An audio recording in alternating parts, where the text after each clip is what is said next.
नमस्कार मेरे प्रिय छात्रों, फिर से एक बार पुनः आप सभी प्रथम वर्ष विद्यार्थियों का ऑनलाइन कक्षा में मैं डॉक्टर सूरज लुकापुर, प्रवक्ता हिंदी विभाग, गोगटे उपाधि पूर्व वाणिज्य महाविद्यालय बेळगावी की ओर से स्वागत करता हूँ। तो छात्रों, जैसे हमने तीसरे पाठ निंदा रस के चलते लेखक जिस प्रकार निंदकों के स्वभाव के बारे में बताते हैं उससे तो हम परिचित हो चुके हैं।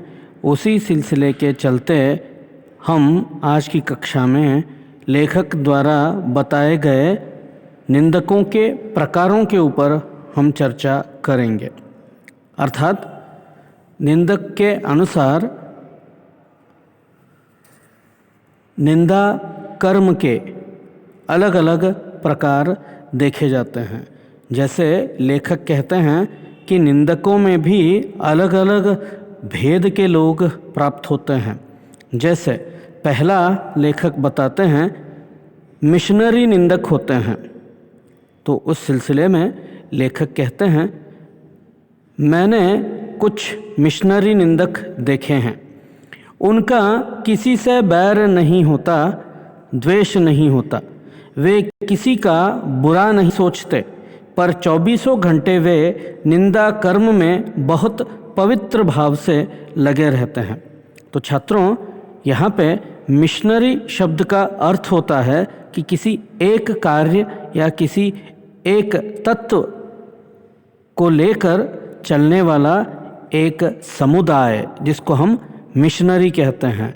अर्थात अगर उदाहरण के तौर पे हम देखें तो चर्च जो होते हैं या फिर जो ईसाई समुदाय जो भारत में हैं उसे हम मिशनरीज़ कहते हैं, क्योंकि ईसाई धर्म जो है वो मूल भारतीय नहीं है। वो पाश्चात्य विचारधारा से उत्पन्न वो भाव भारत में आज देखने को मिलता है, लेकिन वो मूल भारतीय धर्म नहीं है, इसलिए उनको मिशनरी कहा जाता है। जैसे वो अपने परमात्मा या फिर अपने देवदूत जीसस या फिर ईसा के विचारों को, उनके उपदेशों को भारत में फैलाने का काम करते हैं और जिनके लिए वो चर्च की स्थापना करते हैं, और वो एक प्रकार का सामुदायिक संदर्भ है, इसलिए उनको मिशनरीज़ कहा जाता है। तो उसी आधार पर अगर हम देखें तो लेखक निंदा करने वाले कर्म को भी एक बहुत बड़े माध्यम में या एक बहुत बड़े आधार पर देखते हैं, और वो कहते हैं कि कुछ निंदक जो होते हैं वो मिशनरी निंदक होते हैं। उनका किसी से कोई द्वेष भाव नहीं होता, किसी से वैरत्व नहीं होता, फिर भी वो लोगों की बुराई करते रहते हैं, आरोप लगाते हैं, लांछन लगाते हैं, और ये काम वो 24 घंटे कर सकते हैं बिना रुके, बिना थके। उनकी नितांत निर्लिप्तता, निष्पक्षता इसी से मालूम होती है कि वे प्रसंग आने पर अपने आप की भी पगड़ी उसी आनंद से उछालते हैं जिस आनंद से अन्य दुश्मनों की निंदा इनके लिए टॉनिक जैसी होती है। तो वो कहते हैं ये निष्पक्ष रूप से कई बार अगर किसी संदर्भ में खुद की भी आलोचना करके, खुद पर भी आरोप लगाकर अगर किसी को कुछ समझाना है तो वो लोग उस पर भी पीछे नहीं हटेंगे। उनका एक ही तत्व होता है, एक ही तात्पर्य होता है कि वो निंदा कर्म में पवित्र भाव से लगे रहें। इसलिए लेखक यहाँ पे व्यंग्य भी करते हैं कि निंदा मिशनरी निंदकों के लिए टॉनिक के बराबर होती है, मतलब उसके बिना वो जी ही नहीं सकते। अब दूसरा प्रकार है निंदकों का। ट्रेड यूनियन के इस ज़माने में निंदकों के संघ भी बन गए हैं। अर्थात यहाँ पर दूसरा प्रकार है संघीय निंदक। जैसे लेखक कहते हैं आज का ज़माना ट्रेड यूनियन का है। ट्रेड यूनियन मतलब आपको पता है कि किसी भी जगह जब आप काम कर रहे हों तो वहाँ पर एक मैनेजमेंट स्ट्रक्चर होता है, मतलब काम करने के एक विधि विधान होते हैं, उससे हटकर या उसके अलावा वहाँ पे काम नहीं होता। उसको ट्रेड यूनियन कॉन्सेप्ट बोला जाता है। तो उस आधार पर देखें तो निंदकों में भी ट्रेड यूनियन के संदर्भ का उपयोग देखा जा रहा है। जैसे कि ट्रेड यूनियन के इस ज़माने में निंदकों के भी संघ बन गए हैं। यहाँ संघ के सदस्य जहाँ तहाँ से खबरें लाते हैं और अपने संघ के प्रधान को सौंप देते हैं। यह कच्चा माल हुआ। अब प्रधान उसका पक्का माल बनाएगा और सब सदस्यों को बहुजन हिताय मुफ्त में बांटने के लिए दे देगा। मित्रों, यह फुर्सत का काम है। इसके लिए जिनके पास कुछ और करने को नहीं होता वे ही इसे बड़े खूबी से कर सकते हैं। एक दिन हमसे एक ऐसे ही संघ के अध्यक्ष ने कहा, यार आजकल लोग तो तुम्हारे बारे में बहुत बुरा बुरा कहते हैं।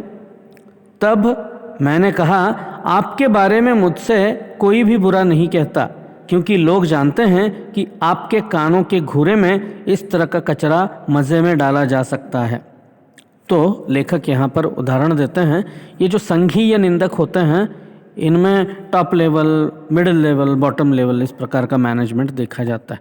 तो जो अध्यक्ष होता है, प्रेसिडेंट होता है ऐसे संघ का, बुराई के संघ का, उसका काम होता है कि उसके सदस्य जहाँ जहाँ से जो भी खबरें लाएं उनको मिर्च मसाला लपोत कर दूसरों के सामने एक व्यक्ति या फिर एक समाज का बुरा रूप प्रस्तुत करना ही उसके जीवन का एकमात्र लक्ष्य बन जाता है। ये समाज व्यक्ति एवं व्यक्तिगत रूप से भी आक्रमण कर सकते हैं, जिसका उदाहरण वो कहते हैं कि ऐसे ही एक संघ के सदस्य ने लेखक के बारे में आकर कहा कि लोग तुम्हारे बारे में बुरा कह रहे हैं। हालांकि लेखक को ये पता था कि कोई उनके बारे में बुरा नहीं कहता। लेकिन उस सदस्य ने कहा तो लेखक ने भी उससे जवाब दिया कि आपके बारे में मुझसे कोई क्यों नहीं बुरा कहता, क्योंकि लोगों को भी पता है, कहने वालों को भी पता है कि आपके कान कच्चे हैं और आप खाली बैठे हुए हैं। मैं खाली नहीं हूँ। अब तीसरा प्रकार है ईर्ष्या द्वेष से प्रेरित निंदा।